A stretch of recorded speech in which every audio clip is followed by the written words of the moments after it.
Jax Mercer had dealt with every kind of mechanical disaster in the galaxy: melting fuel lines, exploding coolant tanks, even that one time a ship AI tried to seduce him while on fire. But nothing prepared him for the moment he was yanked off his repair stool by a glowing bubble of humming plasma. 1 second he was chewing a stale protein sandwich, the next he was floating helplessly inside a warm, rubbery sphere that smelled faintly like fruit and armpit deodorant. He cursed, he yelled, he punched the bubble walls, and none of it mattered. The bubble carried him like a stolen toy, lifting him out of his derelict freighter and into the cold void of space. When he woke up, his sandwich was gone, his tool belt was missing, and he was lying on what suspiciously looked like a pet bed. A very plush, disturbingly heart-shaped pet bed. The room around him glowed with soft bioluminescent blues and purples, and alien figures circled him, chittering and whistling like someone squeezing balloons full of pudding. One of them poked his arm with a metal wand. "Exotic mammal," it announced proudly. Jax sat up. Whoa, hold up. Mammal? I'm a mechanic." The aliens ignored him entirely. One scribbled notes on a floating pad. Another wrapped a decorative collar around his neck before he could fight back. It had bells. It jingled. Jax swore loudly, and the aliens jumped back, impressed. "This one vocalizes with dominance displays," one said, nodding as if Jax had just performed a trick. "I vocalize because you idiots just collared at me." The aliens clapped excitedly. "Very expressive. Very energetic."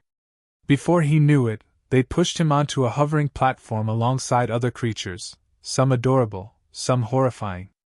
A 6-legged fluff ball the size of a suitcase leaned against him and began making a crooning sound that was far too sensual for something shaped like a marshmallow. A luminous snake curled itself in a perfect spiral. A giant frog with jewel-like skin sat regally like it owned stock in the entire galaxy. Jax looked around helplessly. "Where the hell am I?" An alien caretaker tapped a holographic sign that displayed smiling creatures, jewels, and a royal crown. "You are now part of the Royal Pet Selection Gala." Jax blinked. "The what?" No. I am not a pet, I am not adoptable. And if anyone tries to put me in a costume, I swear I will." A costume was thrown at him. He groaned. It was a silky gown, likely designed for something with twice as many limbs as him. He refused to wear it, which seemed to surprise the caretakers. They decided that made him feisty, which apparently increased his cuteness value. The floating platform transported him into a massive hall. The ceiling sparkled with drifting starlight clusters, and alien nobles in shimmering robes gathered around. Each carried glowing orbs, murmuring excitedly about lineage, genetics, and ceremonial selection. Jax tried one last time to argue. "Listen! Humans are not pets. We are people. We build ships, trade, explore, complain about taxes." A noble leaned in. "Oh, how adorable! It mimics speech." Jax nearly exploded. But then the room hushed. Music played, something rhythmic and vibrating, like sensual whale calls. A shimmering portal opened, and from it emerged someone so striking that Jax momentarily forgot he was sitting in a lineup of intergalactic pets. Princess Lyra. Tall, elegant, skin glowing with cosmic blues, and eyes like molten amethyst. She moved with the confidence of someone who'd never been told no in her life. Decorative horn crowns spiraled upward from her head, sparkling under the lights. When she smiled, the hall collectively sighed. Jax's heart sank. Oh great! Royalty! That means I'm doomed. The announcer declared that today was the sacred ritual where the princess must select a father for her future royal heirs from the palace's treasured pet collection. Jax froze. No, that can't mean. The pets were lined up. Spotlights swept across them like a beauty pageant designed by a biologist on hallucinogens. Jax stood at the end, trying to appear unbreathable. Princess Lyra approached each creature with a thoughtful gaze. She leaned down to pet the vibrating snake. She admired the giant frog. She squealed softly at the fluff ball, who wiggled for her approval. Then her gaze reached him. Her eyes widened. Her cheeks lit up with alien bioluminescent blush. She took a slow, stunned breath. "Oh stars!" she whispered, stepping closer. "What are you?" Jax lifted his hands. "Human. Sentient. Not a pet. This one talks," an advisor gasped. Lyra bit her lip, utterly enchanted. "He's adorable. I'm a fully functioning adult man." Lyra's glow brightened. She extended her hand toward him, pointing directly at his chest. "I choose." She paused dramatically, letting anticipation ripple through the hall. Jax prayed to every god he knew. "That one!" The hall erupted. "No!" Noble screamed. "A human? Absolutely not. It's too dangerous. It might outbreed the entire lineage. What if it escapes and mates with the furniture?" Jax almost fainted. "Why is that your concern?" Princess Lyra stepped forward proudly. "He is perfect. I choose him as the father of my heirs." Jax collapsed onto his knees with a tragic groan. "Oh, come on!" The moment Princess Lyra pointed at him, Jax felt like every organ in his body tried to quit at the same time. Guards rushed him so fast he didn't even get a chance to stand. They lifted him by the arms, slapped a ceremonial collar around his neck, this one glowing, and paraded him toward the center of the hall like he just won some kind of royal livestock competition. He kicked, twisted, yelled, and one guard gently told him, "Please stop resisting, you'll tangle the tassels." Tassels. They were worried about tassels while he was fighting for his dignity, and maybe his life. The nobles were in chaos. Half of them shouted that a human was too wild. Others debated whether humans were even fertile. One elderly alien with 12 eyes fainted dramatically into another alien's arms, moaning that the royal lineage was doomed. Jax tried to argue he wasn't dangerous, but considering how much he was yelling, no one believed him. Princess Lyra, meanwhile, looked delighted. She approached with an excited glow radiating from her cheeks. "Don't worry," she told him sweetly. "You'll be treated with great honor." "I'm not a pet," Jax snapped. "Or a father. Or whatever weird mix of both this is." Lyra tilted her head.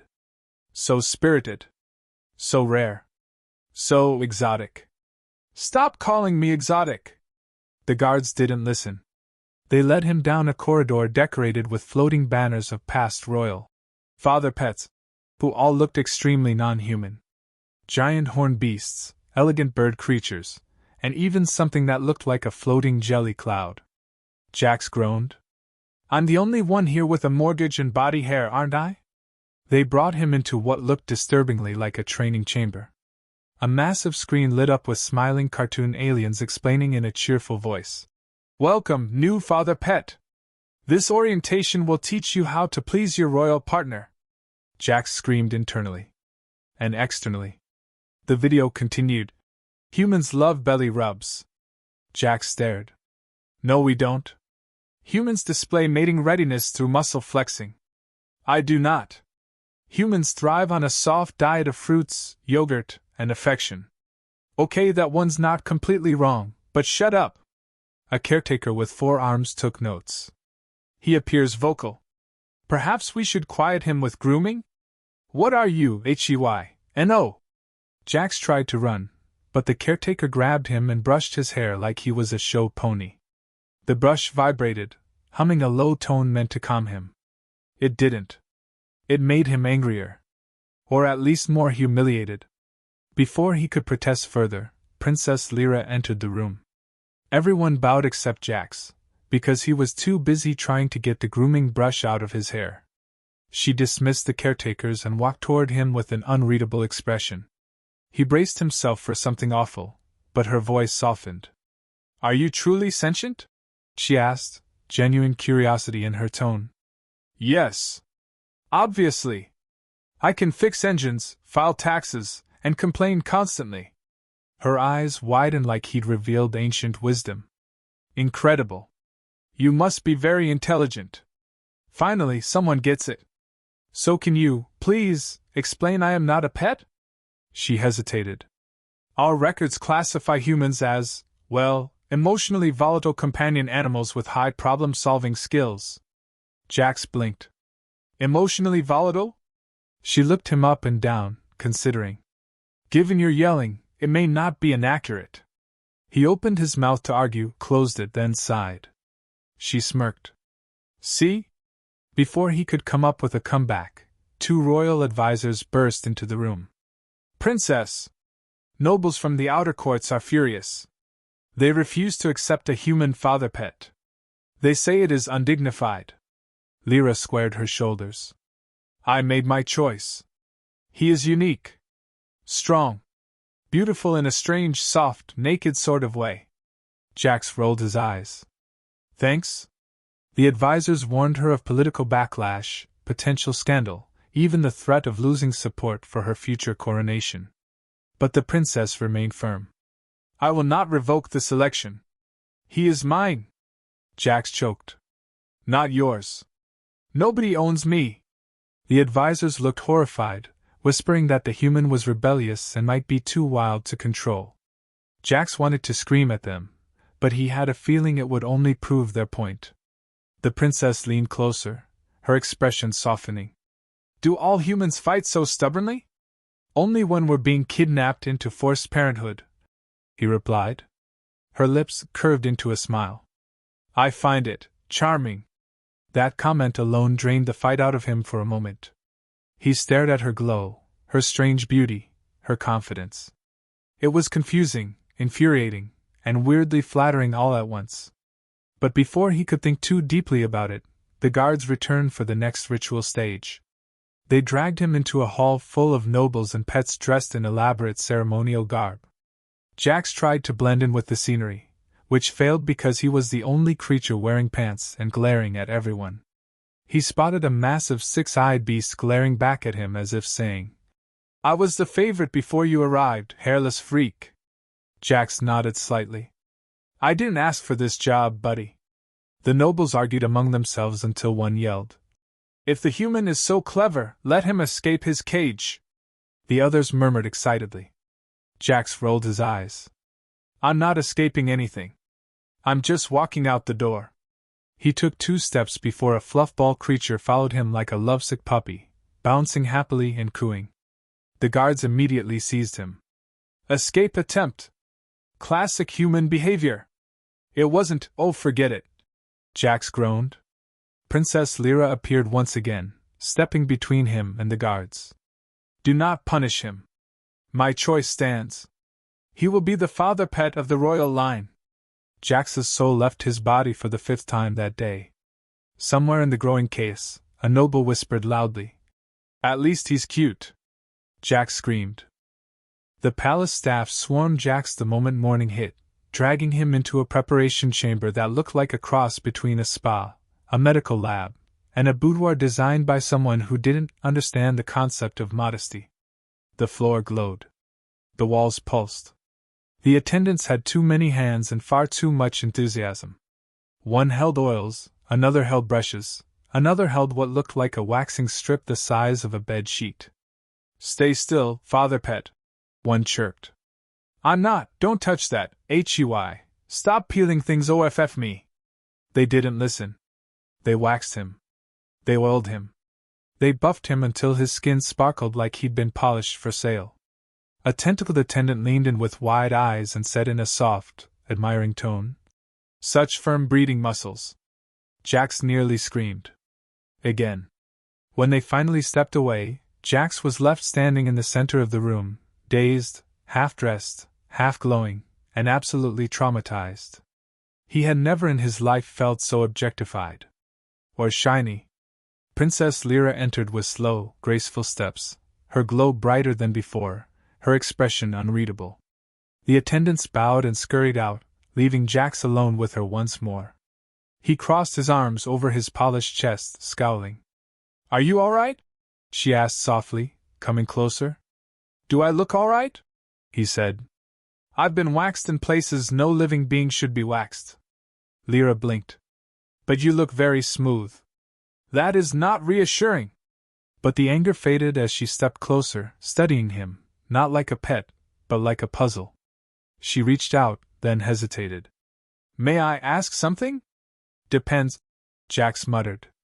Is it about how humans mate? Because I swear if one more alien. No, she said. I want to understand you. That startled him. Most aliens didn't ask questions, they assumed. Lyra, however, was staring at him with genuine curiosity, almost vulnerability. Humans, she began carefully. Do you really choose your partners? With intention? With emotions? Jax stared at her glowing purple eyes. He could have lied. He could have snapped. Instead he sighed. Yeah. Humans choose. We don't get selected in a pet lineup. She winced at that. Our traditions may seem strange to you, but our selection has meaning here. To choose someone as a father partner is to choose connection. To choose a future. Jax rubbed the back of his neck awkwardly. Back on Earth, we usually talk first. Get to know each other. See if things click. Her eyes brightened with fascination. A ritual of courtship. Like dancing. Kind of. Do humans dance before choosing mates? She asked seriously. Well, some do. A lot of us just swipe left until we find someone tolerable. That confused her. Swipe left? Is this a combat maneuver? He groaned. It's complicated. She stepped closer again, her face inches from his. Her scent, warm, sweet, earthy, wrapped around him. Teach me, she whispered. Teach you what? He asked, throat dry. Human courtship. He nearly choked. Well, okay, you start with talking. Compliments. Laughing. Maybe flirting. Flirting, she repeated like it was forbidden magic. Show me. Jax swallowed hard. Flirting is like when you tease someone you like. She tilted her head. Tease me. Oh no. Oh, absolutely not. Why was she suddenly making this difficult? Why was she standing so close? Why was she glowing brighter every time she looked at him? But she waited, patient and curious. So he tried. He met her eyes, smirked slightly, and said, Well, for starters, you're staring at me like you want to steal my soul. Her glow flared with excitement. That is flirting? Sort of. You can also compliment someone. She leaned in. Then I shall try. Her voice lowered, warm. Your eyes are unusual. Small. Bright.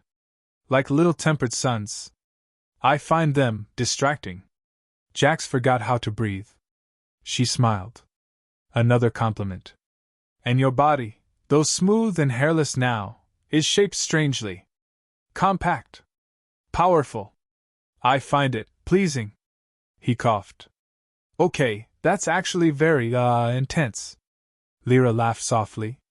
She reached up and touched his hair, stroking a strand with fascination. This part of you is beautiful. Soft. I have never touched anything like it. He stared at her. That's flirting. She smiled proudly. I am good at this. Jax was about to respond when a deep rumbling echoed through the chamber. They both turned as a massive door opened and a beast entered, 8 feet tall, muscular, horned, and clearly annoyed. Nobles followed behind. Lyra sighed loudly. Oh stars! The nobles bowed. Princess, we have brought a more acceptable father-pet alternative. Cawthon, offspring of the Titan spines. Far superior to a human. Cawthon puffed out his chest and roared, shaking the floor. Jax lifted a brow. Is this supposed to impress me? Lyra stepped protectively in front of him. I already made my choice. The nobles insisted. Let the pets compete. A test of virility. Strength. Dominance. No, Jax said flatly. Absolutely not. I am not wrestling a space minotaur. I'm a mechanic. Cawthon roared again and pounded the floor. Jax rolled his eyes. Dude, calm down. You're compensating for something. The nobles gasped in horror. Cawthon charged.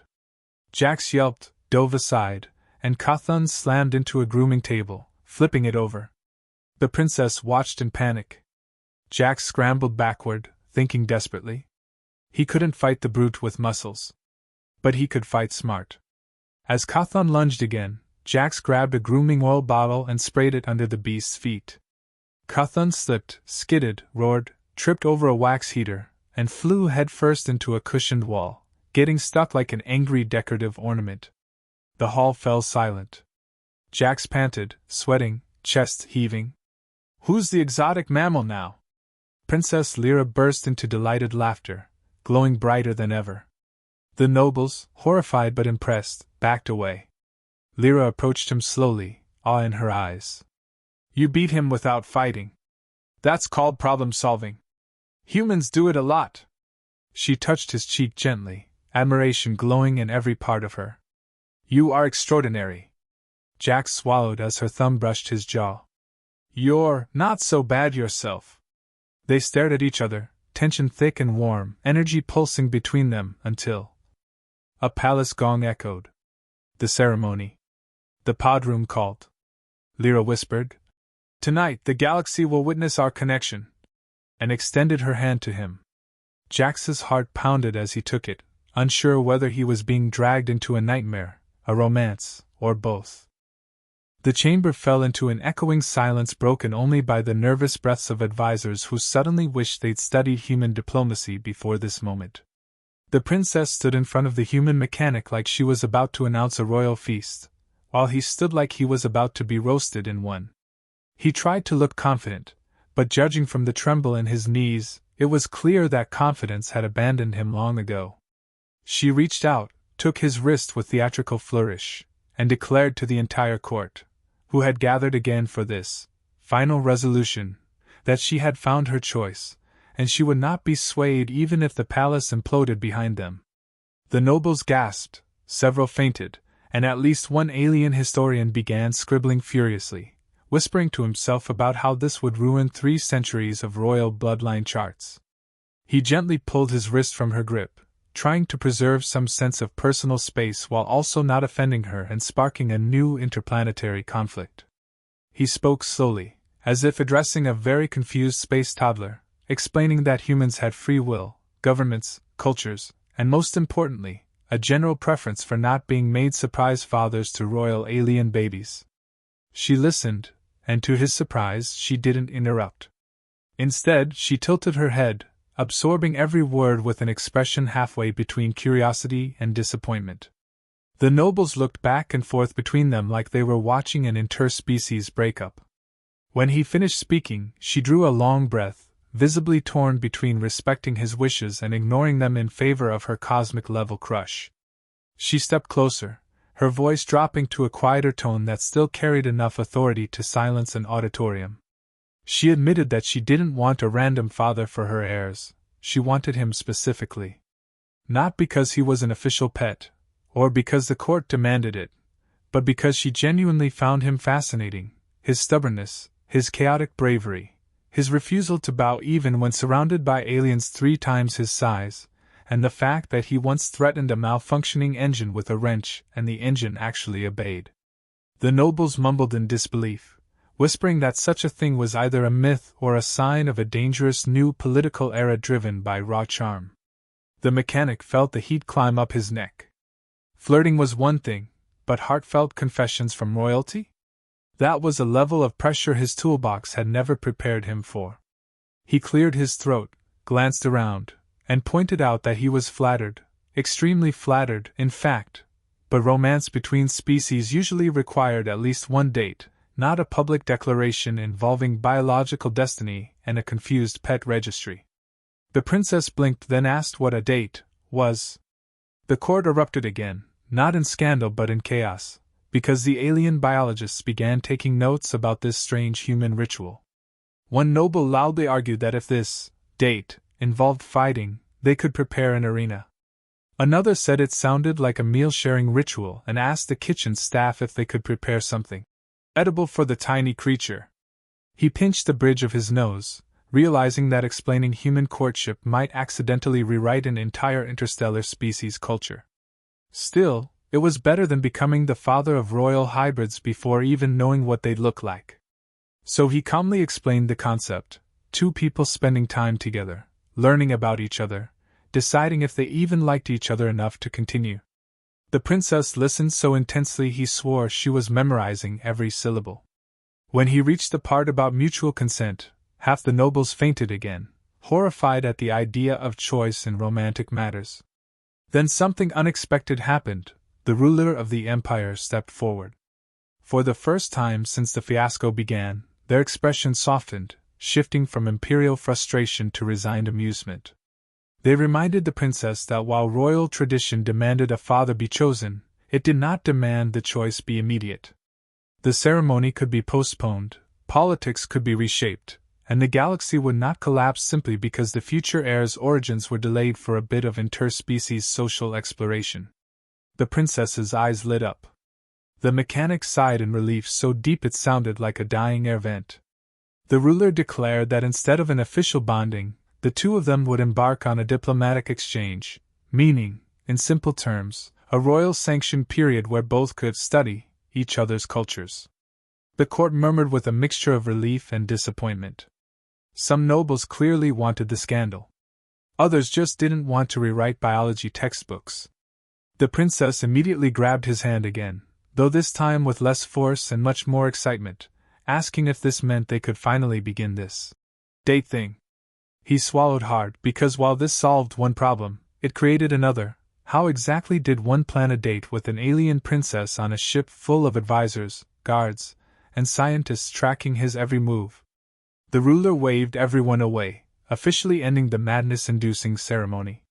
As the chamber emptied, the mechanic realized he had not only survived the day but had somehow negotiated himself from royal breeding stock to interplanetary cultural ambassador. The princess leaned closer, smiling in a way that made him feel like he was still in danger, but a different, more flirtatious kind of danger. She whispered that she was excited to learn everything about him, his species, and especially why humans used wrenches as emotional support tools. He sputtered a denial, which only made her grin wider. As they were escorted out, he couldn't help but laugh. Not because any of this was normal, far from it, but because despite the chaos, despite the political uproar and the scandal, he felt something he hadn't expected when he was first kidnapped. He felt seen, valued, desired in a way that wasn't about ownership, but curiosity and affection. Maybe, just maybe, this diplomatic exchange wouldn't be the nightmare he feared. Maybe it could even be the start of something ridiculous, unpredictable, and strangely wonderful. And as the princess tugged him forward, babbling excitedly about planning their first date, he allowed himself a smile. After all, if the galaxy insisted on making him the center of attention, he might as well enjoy the absurdity of it.